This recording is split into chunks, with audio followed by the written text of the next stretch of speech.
the Rangers Journal now.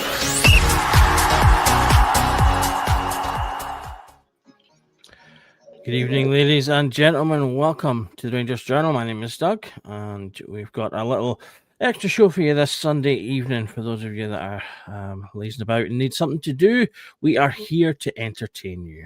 That almost rhymed. I'm quite pleased with that. This evening, I've got a couple of great guys on with me to chat tonight. We've got Jock here this evening. How are you getting on, man? Not too bad. I've got the Northern Ireland game on in the background here, so I'm just keeping a wee eye on that. Just hoping that they do well over in Germany here. They're doing 1-1 at the moment, so they're doing not too bad. But I mentioned to talk about Rangers because I've got withdrawal symptoms and it's only been a week. Absolutely. International breaks can have that effect. And also joining us, we've got John. How are you getting on? Not too bad, thanks. Not bad. Yeah, even for how bad the start of this season is, I am not enjoying this international break at all, and I want back to it. One Saturday to come quite quickly. Absolutely. I think Smoke in the comments here has got the right idea. He's getting drunk, so have an extra one on us because we have to stay sober at least until the end of the pod. Or at least that's what they tell me. So yeah, we're going to have a bit of a chat tonight about the next sort of set of fixtures. Obviously, we're in an international break. Currently, there will be another international break for another 2 games, I think, is in October. So we're going to kind of have a little look over the fixtures between now and then, and what our expectations are of those fixtures, of the team, of Russell Martin, and where we'd like to be by that point.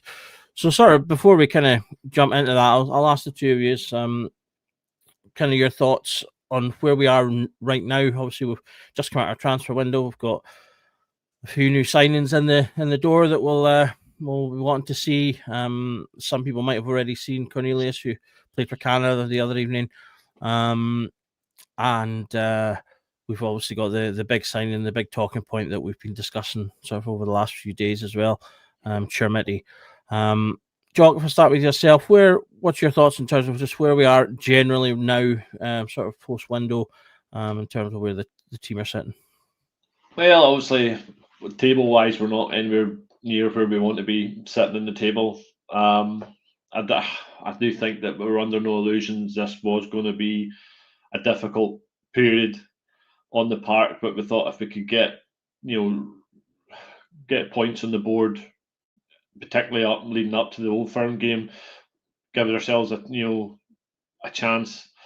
In the Old Firm game, I think everybody would sort of be happy, but obviously the leagues went the way it's went. We're sitting where we're sitting.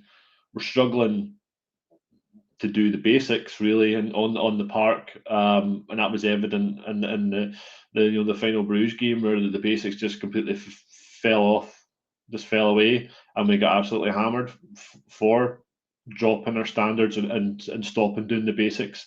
So in terms of the team, yeah, it's good to see new faces in. It's what we're crying out for, and we have been for the last sort of 2 seasons. A good red out of the squad.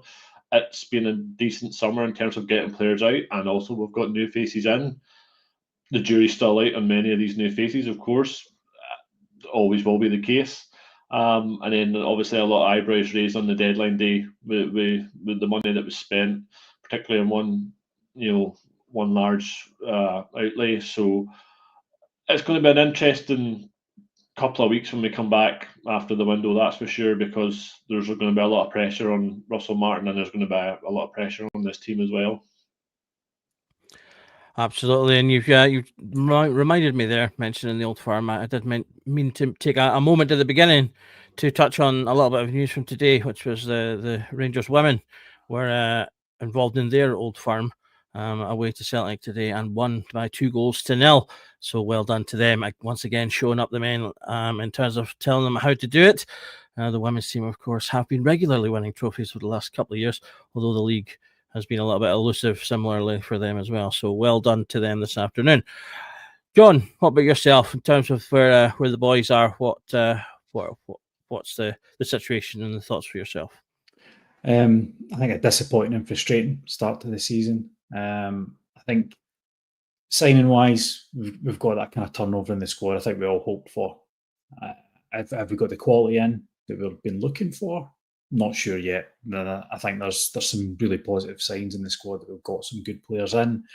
How we utilise them is up for debate at present in terms of getting the best out of them.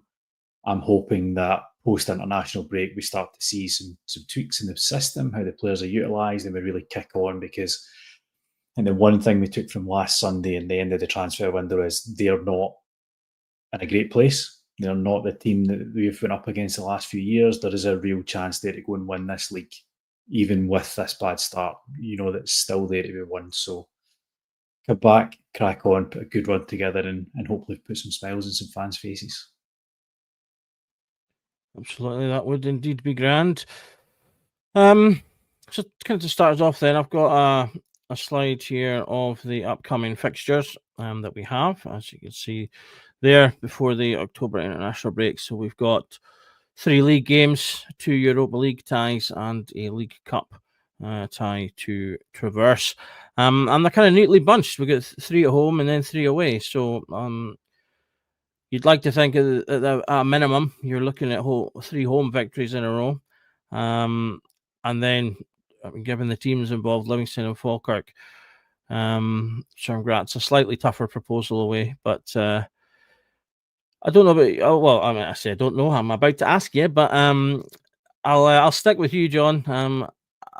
To me, that's potentially 6 winnable ties. And so at the very least, I'm looking. At the very least, I think we should be winning all of those, or we need to be winning all of those league ties. Obviously, to start trying to catch up. Hearts will be obviously a difficult game, but the other 2, I think, should be games we should be looking at and saying, no, those have to be wins. But even the European ties, if we want to progress in Europe, I think those are 2 games that we also need to be getting, as positive a result as we can. Yeah, domestic games are non-negotiable. They all need to be won, not should be won, but need to be won. Genk at home to start in the Europa League, couldn't have asked for it in a more favourable way. You've missed the 2 big teams, home and away, to get yourself going. So this run to the international break, I don't think I could handpick anything else in there to be more favourable right now. I think, to me, I think I said to you a few weeks ago, all roads lead to that Hibs game in the Cup for Russell Martin for me. I think that's the pivotal one. Result against Hearts and a result in that game that goes wrong for him, and there's just no way back.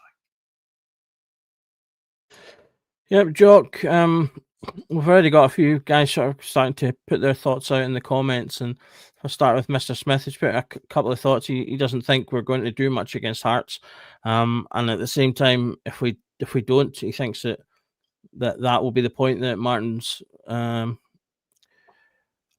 situation becomes untenable. Do you think it's as immediate as that game, or kind of like I think sort of John kind of implied there? Does he maybe have the Hearts in the Hibs game, and then if he gets put out of the Cup, that's it, or do you think that they're going to give him more time regardless? I think majority of the fans, as agree with John saying that he's got the Hearts game, which previous managers don't last this long. Have never had a start like this. Statistically, he's the worst Rangers manager we've ever had. So he's the Hearts game is going to be a hard game. I said this, I think it was last week in our deadline day pod. I said this is arguably harder than the Old Firm game, because Hearts are in a better form, but they seem to be scoring goals for fun. And the Hibs game as well. Hibs game's a massive game because it's a quarter final of the League Cup. Hibs traditionally in the League Cup usually do well against us, or at least make a game of it. And if we don't perform in the Hearts game, we're there for the taking, I think, and Hibs will know that. So Hearts and Hibs back to back, and any if it's league games or whatever kind of games, is always difficult. Thankfully, we have both games at home, but our home form has not been great and hasn't been. It's been very patchy this last probably 4 months worth of competitive football. So Does he go with the Hearts thing? I don't know, because he's made all the soundings that he's got the backing and that this is a transitional period and he's going to they're behind him. The Old Firm draw probably didn't help matters in terms of board backing, but they've come out and backed him apparently from that. Back especially after the European game, the embarrassment that was, because that's what it was at the end up. It was an embarrassment. They've backed them there, so. I don't know why, but I just these guys. This is their man, so I take it that they're going to back him at least up until the next international break, and then if something happens and he does go, then we're falling into that cycle again where it's October, it's the next international break, and we've sacked another manager. What, 3 years in the bounce now? So I don't want us to fall into that trap. I really don't. But if results are dictating that and there's no change and there's nothing positive coming from these set of games, particularly 3 games at home, this is where we should be putting our run together. Things should start to click in at this point, and we should start, pushing forward and going into these away games. But it's all up in the air right now, really, isn't it? We're all just itching to see what happens against Hearts at home. We really are just wanting this international break to just disappear so we can just get eyes on it and then we can judge for ourselves. Absolutely. John, I've got a comment here from Gordon that I think is quite fitting. It's tough because I want us to win, but I don't want Martin as manager anymore. So it's a bit of a catch-22. And I feel your pain there, Gordon. I think a lot of fans probably are feeling the same. If I put ourselves in the position of the owners right now, they've put this guy in charge. They want to back their man. I think they've gone into it saying that, or thinking that there was going to be some difficulty to start with, and so they've kind of accepted it. Although I think even they've said, I think even Thelwell said in his interview that it wasn't expected to be this rough. But fair enough, I can allow them that. They were going into it with expecting it to be a little poor. The European game, I mean, if you take it from that detached point of view, you can make the argument that, okay, fine, they are a good and regular appearing Champions League team. So yes, it was embarrassing, but maybe it was just a one-off, and that was just bad luck that we came up against a team of that quality. You could make that argument. I don't think necessarily loads of people would be on board with it, but you can make that argument. So they're sitting there, okay, the European thing, they're still in Europe, so they've got that, so they can make that argument. Going into this run of games, like Jock touched on there, the longer he gets without it significantly improving, the longer we might fit back into that that pattern of sacking managers. Whereas if he goes in the middle of this section, I would make the argument that it wouldn't quite fit the thing because we got rid of him early and we would still have a chance to save the league. Whereas most cases, I think they've kind of gotten to the point of no return league-wise, and then we've sacked the manager. What's your kind of thoughts on that? Do you think that this is the period for them to make the decision, and if they don't sack him after this, they just kind of have to give him the long haul? Or do you think that this is the period to make the decision so that we can still, as I say, potentially save the league? I think or save a chance of the league. Yeah, I think this is the time. You look at those 6 games: 3 home, 3 away. Two domestic away games are Livingston and Falkirk. We're not going to Pretoria. We're not going to Easter Road. We're not going to Tynecastle. This is favourable. You're right. The first part you're saying, right, you've got 6 qualifiers in Europe. You're into a league season quite quickly. You're trying to bed new players in. You can almost forgive them for saying, right, we're going to give that first chunk up to the first international break, because there is a lot of things going on. But with this one, you've got all your players. You've had an international break to get them on the training pitch for 2 weeks. Yeah, that's what you were wanting. That's what you've been talking about. You're then saying, right, you've got a home league game. You go and get a win there. You've got a cup game. If you get the cup, and for me, that Hibs game is important, because I think any fan who is on the fence with this, I think these 2 games against Hearts and Hibs is where they will just fall off and they will just say, no, I am done. You'll have people who don't like the manager, who have seen it from early doors in the European games, who've went, no, this isn't going to work. Get out the cup to Hibs on the back of what we've seen so far, I think ends a lot of people's patience.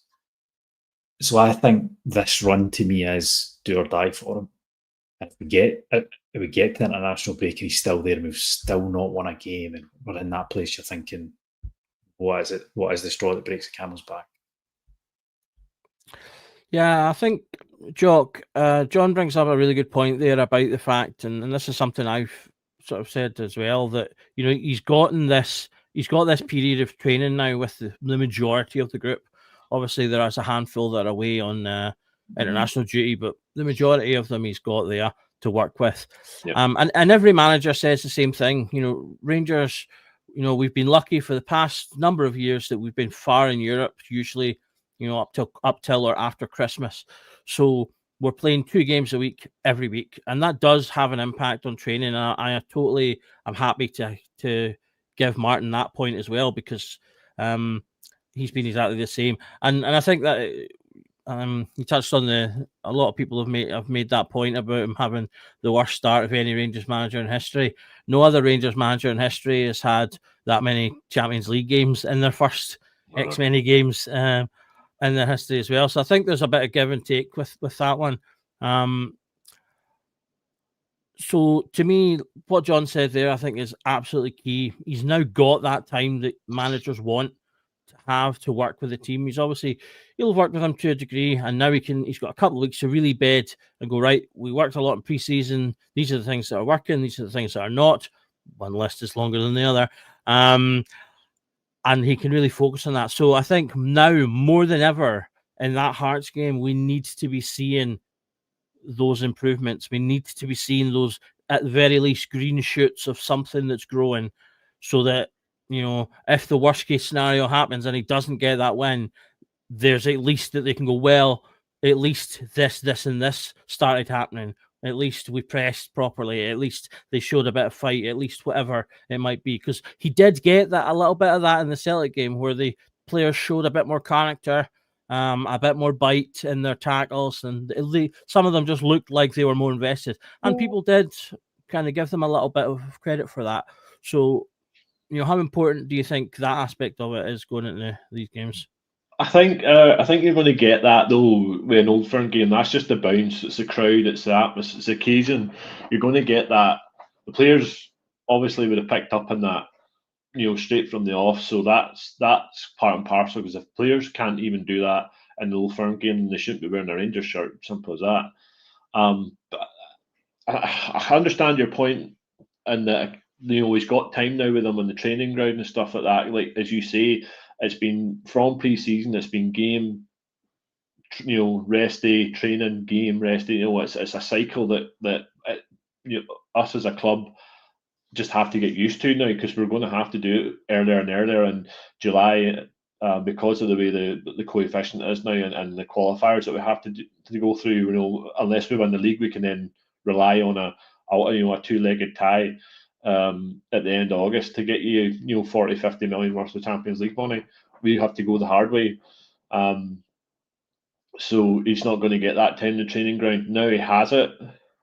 Like you say, we need to see things. We need to see improvements. We need to see a variety in terms of attacking, creating chances, because we're not seeing that. It's been pedestrian. We need to see the ball moving quickly. The only time I can say we've seen something positive in terms of what he's trying to implement was probably there was a 15-minute spell against Motherwell. That's how far back we have to go to try and find something that we've seen. And the ball was zipping about, and you could see, right, okay, this is what these boys are trying to do, but we've seen it once, and it's not that's not enough. Hopefully this new influx of players that he's got to work with, a new revitalizing of the squad can bring that out, because if he doesn't get a tune out of these guys, or as you say, start to see things progressing, what's the point? What's the point in keeping them on? Because there's no progress there, and we're just going to end up dropping more points. And as you say, in previous times when we've sacked the manager, the league's already gone at that point. It's about saving face.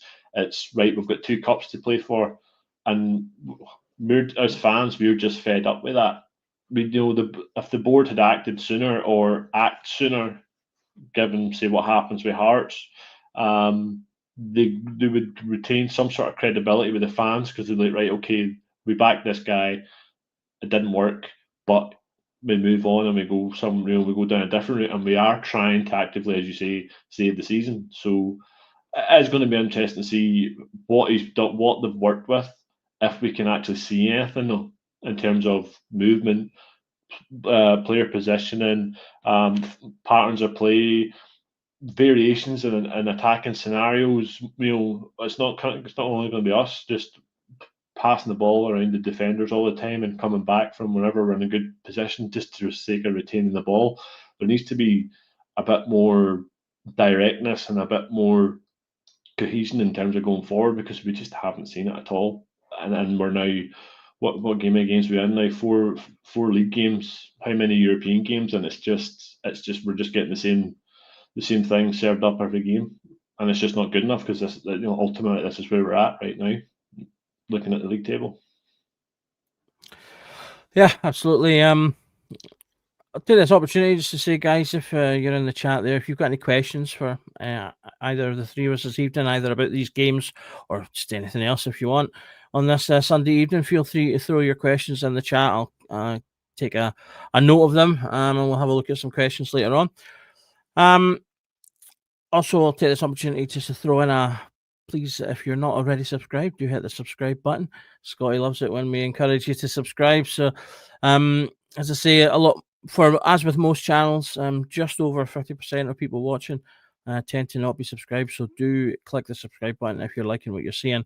We do stuff 5 days a week, or more, as you're seeing right now.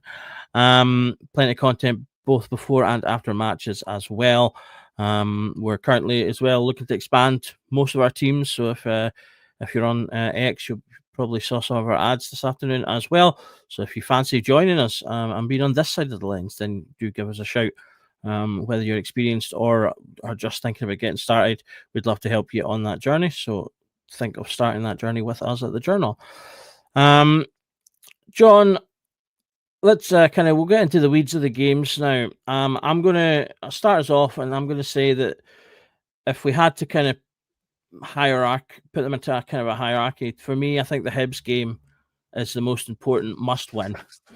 Partly, it's the only knockout match in the group, so to me, that makes it an obvious top one in terms of that cannot be anything but a win, because otherwise you're out that trophy. And the League Cup is a great trophy to gain momentum because you win it so early on, and it can really boost a tenure as well. It could be that could be a big swing for Martin if he was to pull that off.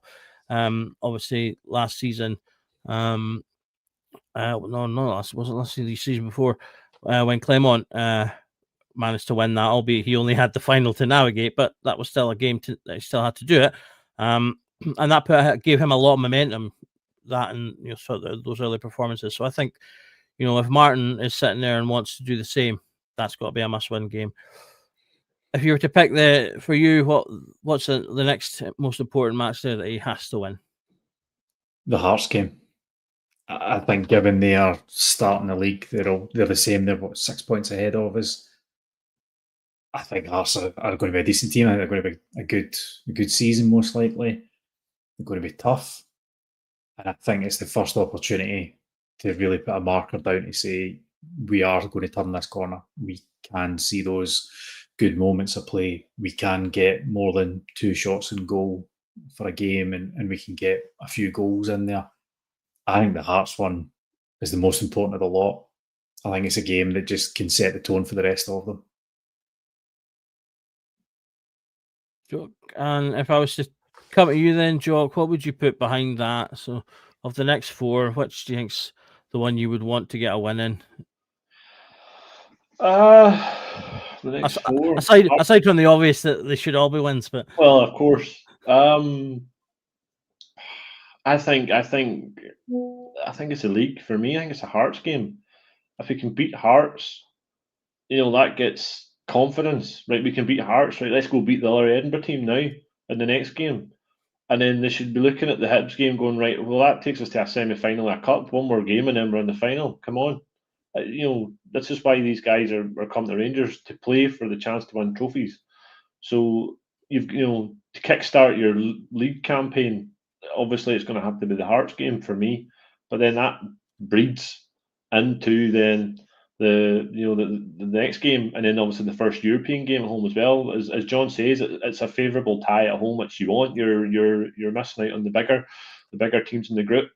And I say our last game, our first game in Europa League last season was against Betis, and we beat them 1-0, and it kind of got us out of a bit of a slump then as well, because we weren't playing well at the time. So those are the sort of games, win one, go win the next one, and then you go on the run, which is something that Russell Martin and this Rangers team desperately need to do. Otherwise, it's going to be a long 6 games there. if you don't win the first one, or if you struggle in the first one and then you maybe get through the second one, they need to start putting a run together. That has to be done. So for me, it's a Hearts game, because the league's the bread and butter for me. Good look. So Hearts and Hibs must wins, absolutely. So let's say, for sake of our sanity, that happens. So we've beaten Hearts. Let's even say it was a good performance. Let's go totally crazy. Let's say it was a good performance. We beat Hearts. We beat Hibs. Going into obviously then the next 4 games, as I say, I don't think anyone can say anything else that we would expect to beat both Livingston and Falkirk. So if we focus on the European games, John, what's your overall expectation for Europe this season? I know for a lot of people, Europe is a mixed bag in terms of it's a nice to have, but they kind of ultimately don't care because they want to win the league. That's the be all and end all. And others have a more balanced sort of opinion of the two competitions. Where do you kind of set on that sort of spectrum? I want to see us do as well as we can. Always do. Love a European night. Love a Thursday night at Ibrox. I think as well, I think Bruges away has left a bad taste in the mouth. So I think we need to see something more positive in Europe to get a bit of that feeling back and to show some progress in that. So yeah, I think we need to be getting out there, getting good results, getting wins, getting points on the board. If we don't get through the league phase, I don't think I'll be as disappointed as I maybe would have been last season or the season before. I think we can be respectable throughout the league phase. Hopefully get through. If we don't, so long as we're pushing in the league, I won't lose any sleep over it. Okay, I've popped a wee poll into the chat there to ask the question to the guys in the chat as well. If you care about the Europa League, and when I say that, I mean, in terms of, are you just happy to be in it and you don't really care where we go to because the league is all that matters? Or do you care and want to, like sort of John said there, get as far as possible? Where do you sit on that, Jock? I think we've been spoiled with the Europa League over the last couple of years, haven't we? Since Gerrard came in, we've just never looked back. And it's just something that I think now, it's safe to say, I think we just take it for granted that we're going to do okay in it, because Ibrox for us and Europa League is pretty much a fortress, and the fans make it that, and it's that's why we get a lot of interest when it comes to European nights at Ibrox, because of obviously the fans and the things that we've done at Ibrox in Europa League. So I think it's something we just have to embrace. It's part and parcel of playing for a football club this size. You have to play your league games. You have to play your European games.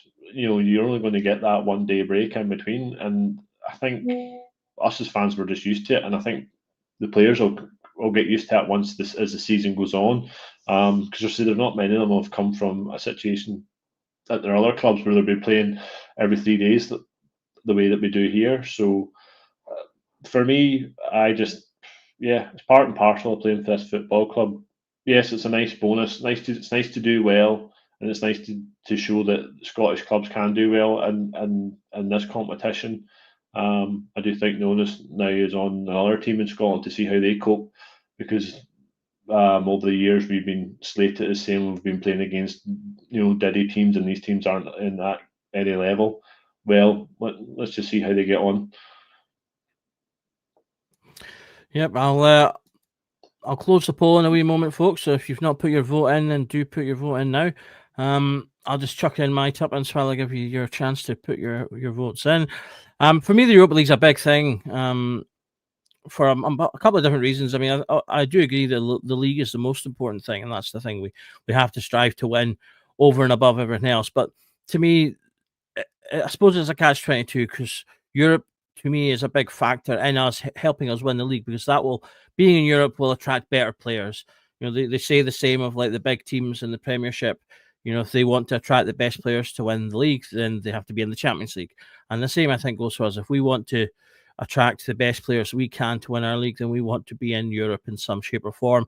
And I think the Europa League gives us a good footing to do that, because it's going to attract players that are, I think, more reasonable in terms of us buying. We're not at the point of being able to afford your average Champions League level player, for example, but I think we are now getting into a position where we can afford players that are sort of Europa League level, and that is a level that is going to win us the SPL. And that'll help us in terms of the transfer model as well, because you get those players in. Those players are going to want to play in the Champions League too. So, well, in fact, I mean, I want every player that comes to Rangers to be saying I want to play at the highest level I possibly can, because they should be striving for the best, because that's what we strive for. And if they're doing that, then that again will help us achieve our goals. As we then hopefully sell them on for multiple millions to whatever top 5 league they desire. So that's kind of my touch on that. Obviously, the money is great as well. And if you're in the Champions League, that will obviously only help things even more. But then the catch-22 is obviously that you then have to play those games in between league games, which makes the league games that little bit tougher sometimes, particularly if they are, obviously, Livingston and Falkirk. While I say they both should be games we should be looking to win, they're still teams that can cause you trouble when they're at home, and coming away from tough European games, that obviously has an impact. So there is that little bit to it. Okay, so I've cut off the poll there. Excuse me. So that was a good 70% YouTube has decided not to ping. It normally pings me the final result. That for some reason has decided not to. I think it was 79% of you. There we go. Okay, I was a little bit high, 71%. So 71% care about the Europa League, 28% don't care at all.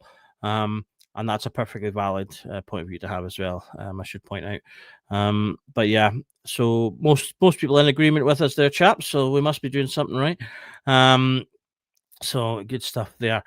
Okay, so I thought I'd just touch a little bit on the sort of team itself. I've brought up this slide that I did for the full sort of squad review that pod that I did on, I think it was last Tuesday. If you didn't see that, then do go back and check it. We kind of go in depth through the whole squad in terms of the depth, the age brackets. We also look at their contract lengths and things like that as well in that pod.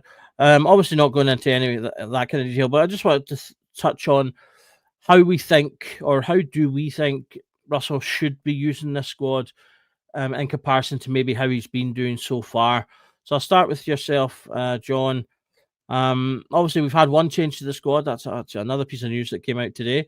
And that I forgot his first name. King has gone out on loan to was it Ayr? He's gone out to. So I believe that's on the as part of that new scheme. Because obviously King is in the Champions League, the Europa League squad as well. But as part of this loan scheme that the SPFL have put in place, we can recall him at any time. So if we have another European defensive crisis and need to throw King in at the deep end again, then we will have the option to do so. We can pull him back on loan. He could play a game, and then we can immediately put him back out on loan. So it's a little bit of a mini cheat code for using young Scottish players, which is a plus. But apart from that, let's say that is the squad as is. So, John, is there any, if you had to pick a particular area that you think Russell Martin needs to be utilising better, what would you say it would be? I think he needs to utilise his wide players slightly differently. And I'm going to focus on Oliver Antman here as the example.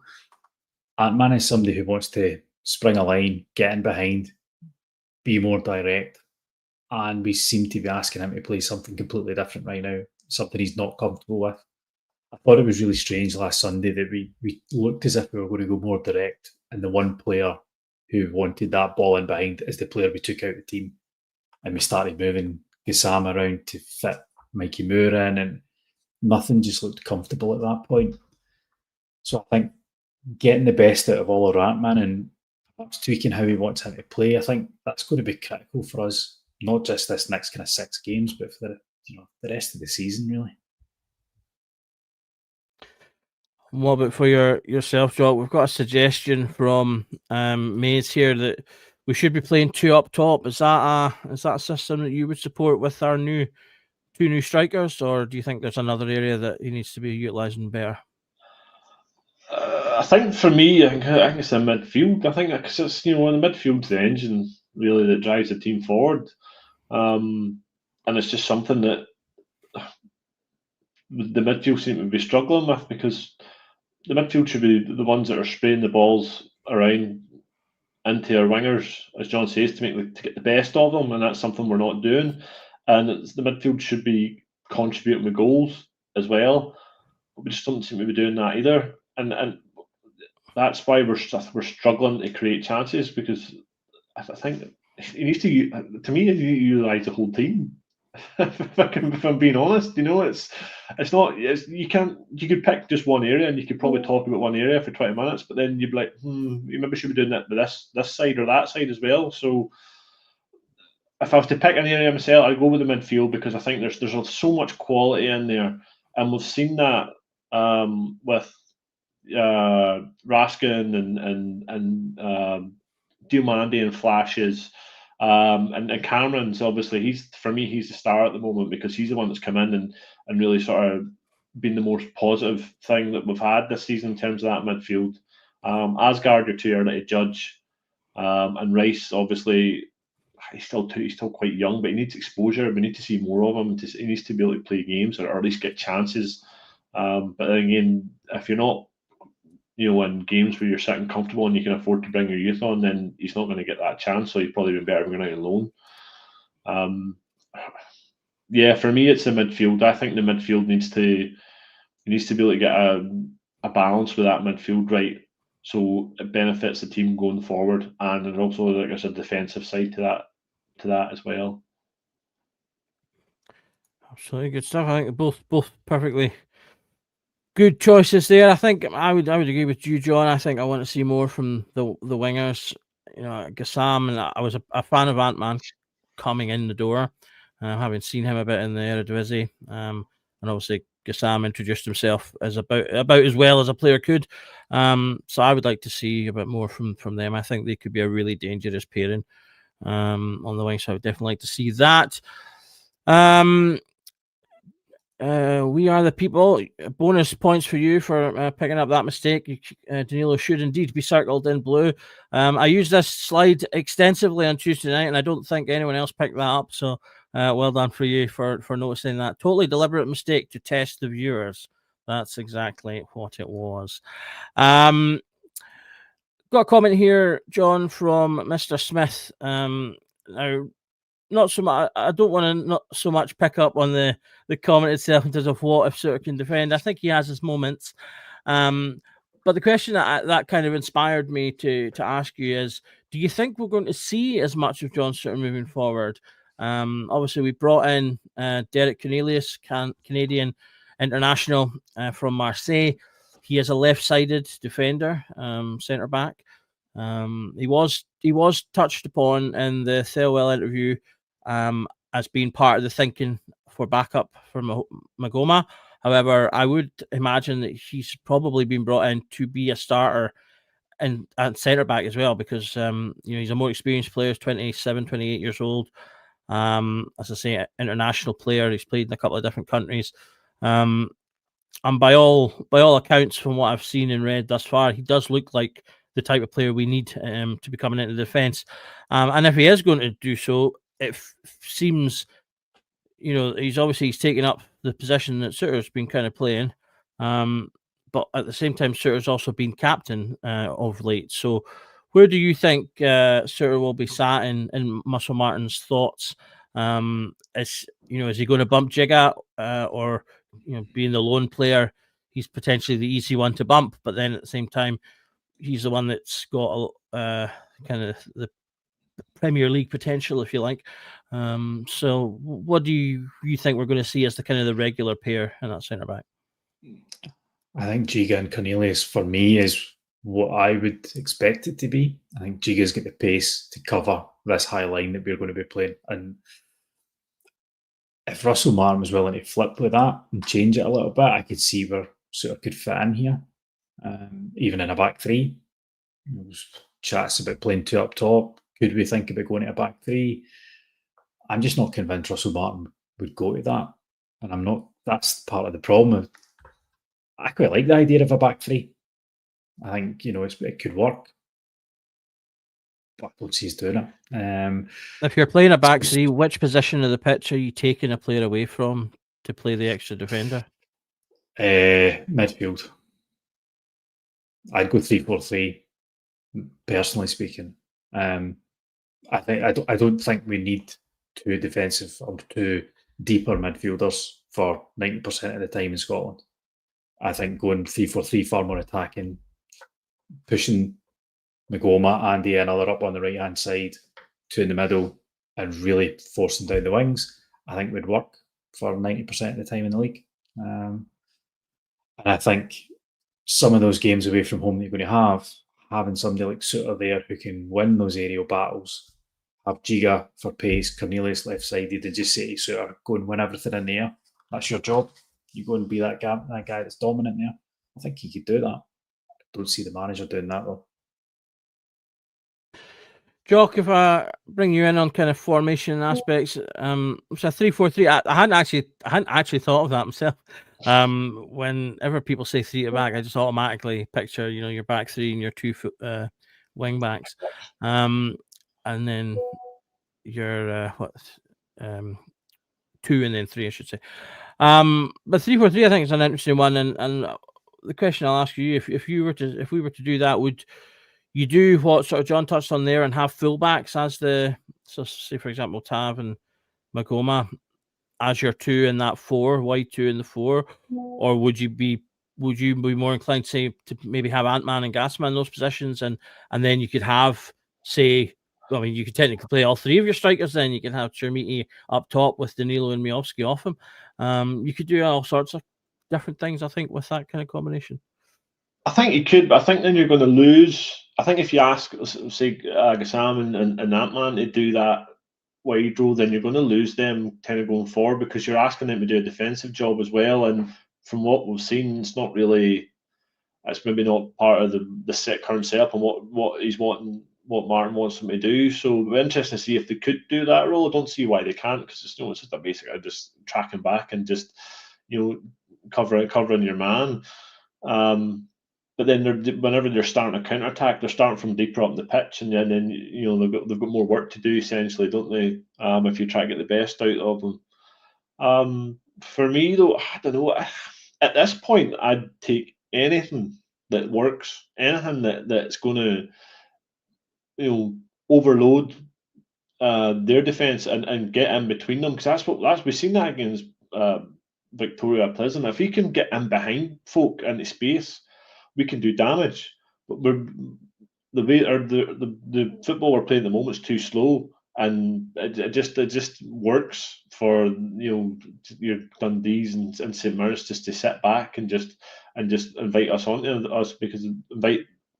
them, because it suits them. Is siege mentality, just sit back and then hit us on the counter, and the goal that St Mirren scored against us was just a prime example of that. A simple ball at the top from us being in possession around the pitch, and they scored, and then we were scrambling, and we didn't look as though we had any ideas until it took Tavernier to come on to actually sort of try and drive the team forward, because before we weren't doing much.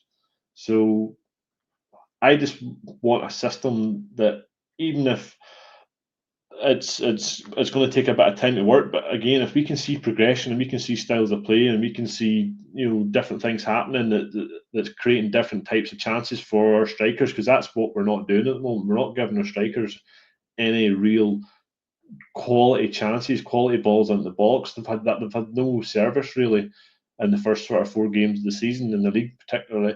We're not going to score goals, and we're going to struggle, and it's going to take deflected goals and whatever to try and rescue us from late on in games. We should be going on the front foot, and we should be, at least creating chances for our strikers and our midfielders and our wingers. But it's just not the system at the moment. It's just not doing that. So I'm not a tactical person. I couldn't tell you what one's obviously going to work, but with players there that have great speed, there's players in the middle that are great technically. We need to be taking advantage of that. We need to find a system that gets the best out of that, so we can hurt the other teams. It's just simple. Absolutely. I think one thing we sometimes forget is that is to, and maybe this is overly football managery. I don't know, but I always feel like that we don't consider being, I'm trying to think of the right word, like non-symmetrical. I think a lot of the times when we talk about tactics, we often consider them kind of symmetrically. So try and pronounce that properly. So for example, we think about both sides of that, say a 3-4-3 would have to defend. I think you could play a 3-4-3 where, let's say, you're playing a team who's strong on their left but not particularly great on the right. So you could have your left side, say, with a more defensive player. So say you're playing Megama on that side to combat their stronger side, but then you play your attacking player on the other side, and you have them more push. So you have one side push and the other drop. So say this example actually works better the other way around.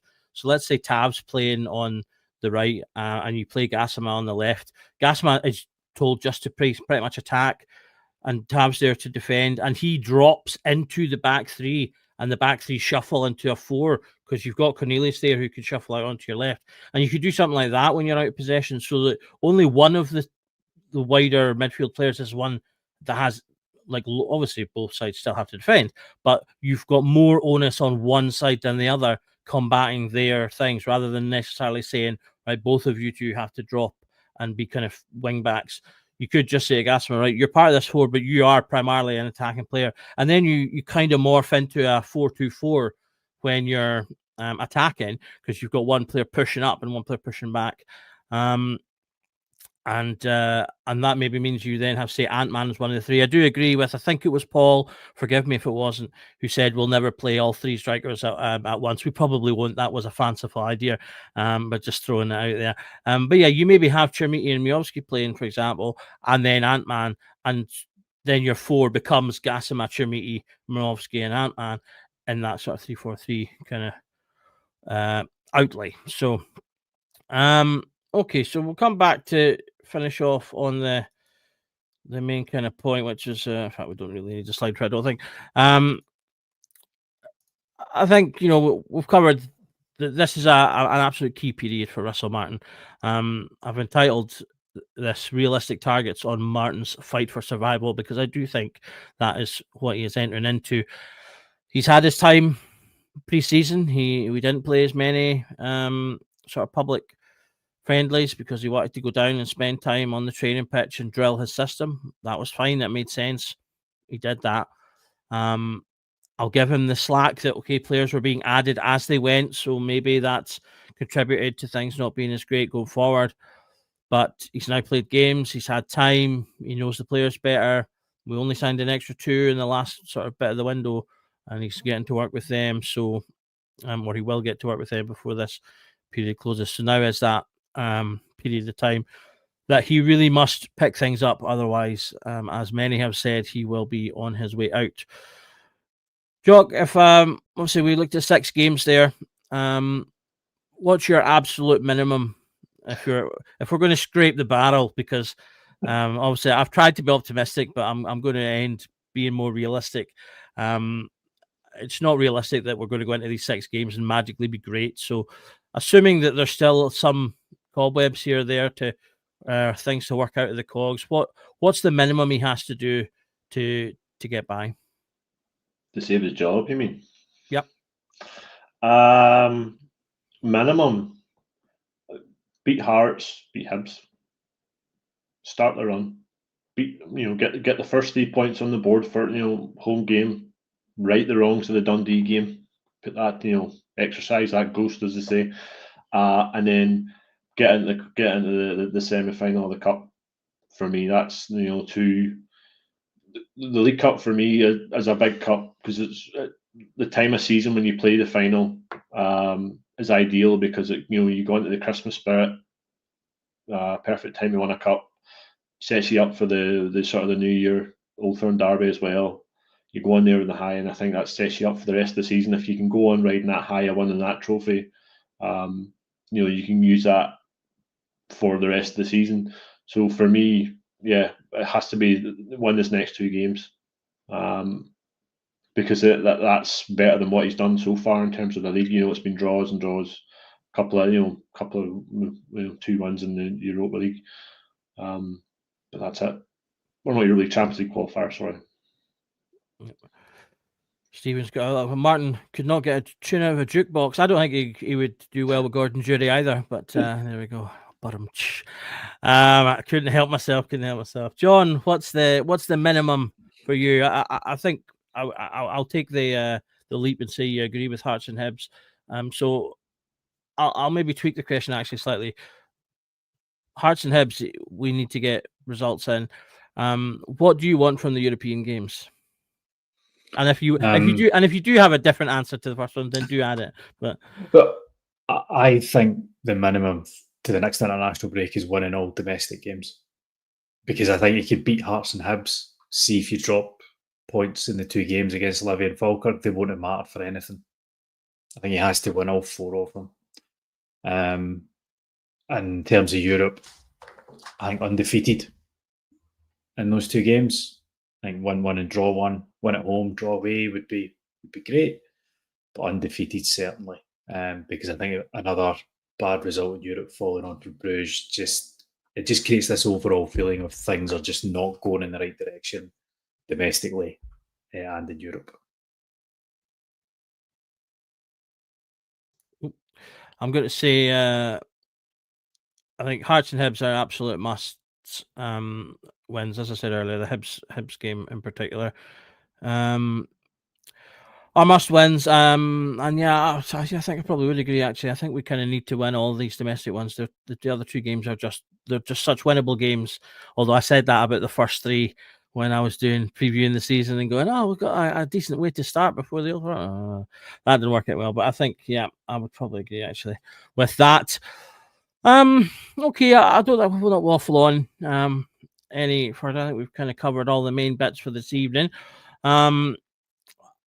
Just remains for me to thank everyone who's come and joined us this evening. Obviously, this was a bit of a random pod that popped up, so thanks everyone for tuning in and listening to us. All your great comments and points of view, as always. It would be remiss of me to not say it to you, like and subscribe. Scotty's handily thrown a comment in just as I was about to start it as well. If you're not subscribed, please do think about subscribing. It costs absolutely nothing, and you'll get so much content out of the Rangers Journal, 5 days a week minimum. We have pods going out, as you see. You get stuff sometimes at the weekend as well, and we've got a bunch of new stuff coming up, and I'm going to throw it over to Jock to tell you about some of that in a wee second. And as I say, we have pre and post match content in front of every match as well. So please do subscribe and hit that notification bell, which will tell you when our stuff goes live. And speaking of stuff going live, Jock, we have some new stuff coming. Do you want to tell everyone what it's about? Yeah, so we're doing a members goal of the month and player of the month podcast at the end of the month. Try and do it every Monday after our main podcast that goes out on YouTube. So this is for your members only on our YouTube channel. Basically, what I'll do is we put out a Twitter post that allows our Twitter voters to vote for the goal of the month, and then during the pod on YouTube, the members get to vote for the Rangers Journal's player of the month, and during that as well, the pod we'll dissect the goals that are obviously that were voted for, and we'll talk about the winner. And then at the end of the pod, we'll crown the Journal's player of the month. So it's just a way of getting you guys in the comments involved and just churning out more content for yourselves. So this will be me that we're running this, So just, yeah, as Doug says and as Scotty says, get over at the Journal Facebook channel and YouTube channel and like and subscribe and get joining, because I say it'll be a bit of crack and a bit of banter, especially whenever we had a barn months like August for goals, but we managed to scrape 4 there. So there's a poll there now on our X channel there at the moment. I'll put the link in the comments for you as well, just so you can go ahead and vote. I think Bajrami's leading that poll at the moment with his goal against Alloa.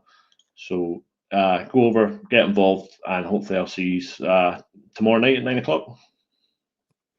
Absolutely. So I guess just we don't often plug the membership angle, but that is, as I say, something that will be members only. So for that one, that takes an extra sign up, so you can subscribe to the channel for free.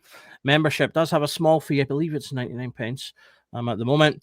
And as I say, if you sign up as a member, you get all that extra content that Jock has talked about, as well as a couple of other things. We do try and pop out extra pods onto that as well. There was a members video out recently about sort of transfers. So there's a backlog of stuff there that if you sign up as a member, you'll be able to get. And you also get nifty little badges. You might see occasionally there's some people in YouTube chat and they have little RJ badges. Those badges are membership badges, and you earn them for the length of time that you get a membership. You get different badges as you accrue as well. So a couple of little perks there if you fancy becoming a member. Then you can sign up for that as well. So it just remains for me to say, as I say, thank you to everyone for watching. Thank you to Jock for joining and explaining the new stuff coming, and a big thank you to you as well, John. Cheers. Oh, I look at that, just as if to say, we got a wee pop up there to tell us Paul has been a member for 13 months now. So thank you, big up Paul, for being a membership for just over a year. So a huge thank you to you. As I say, you guys can join Paul if you want to, and being a member of the channel. So it just leaves me free to say thank you from myself. And please remember that every night is a Rangers Journal night. Good night.